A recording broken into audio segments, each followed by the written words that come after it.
लालच का बीज। बहुत समय पहले की बात है। भारत के एक सुंदर हरे भरे गांव हरितपुर में एक किसान रहता था। उसका नाम था घनश्याम।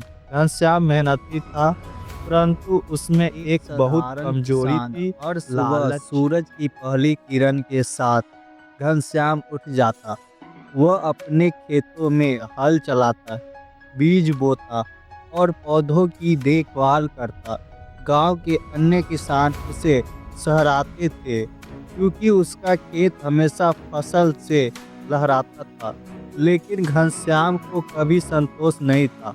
अगर उसकी गेहूं की फसल अच्छी होती तो वह सोचता, काश मैंने चावल बोया होता।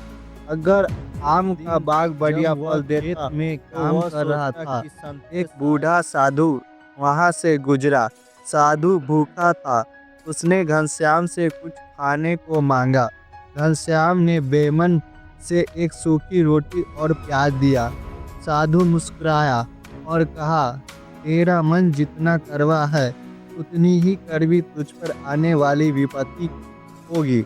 लेकिन एक मौका दूंगा। कल सूरज निकलने से सूर्यास्त तक जितनी जमीन तू चलकर नाप लेगा अगले दिन वो सब घनश्याम तेरी हो सूरज जाएगी। निकलने से पहले घनश्याम ही की आंखें तैयार खड़ा था। वह एक लंबा डंडा लेकर खेतों की ओर दौड़ पड़ा। वह भागता गया। हर बार सोचता, थोड़ा और चलूं, वो नदी वाला हिस्सा भी मेरी हो जाए, वो पहाड़ी भी, वो आम का बाग भी। वह बिना रुके दौड़ता रहा।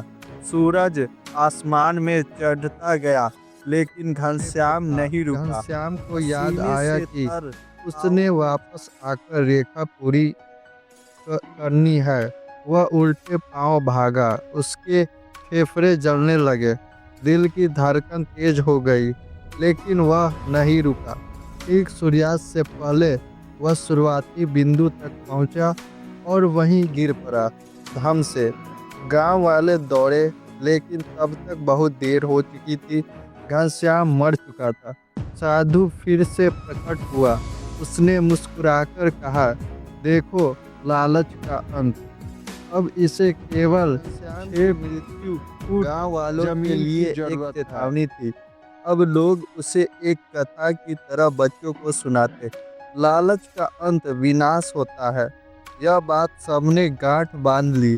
गांव का नाम अब हरितपुर से संतोषपुर हो गया, जहां संतोष ही सबसे बड़ा धन माना जाने लगा।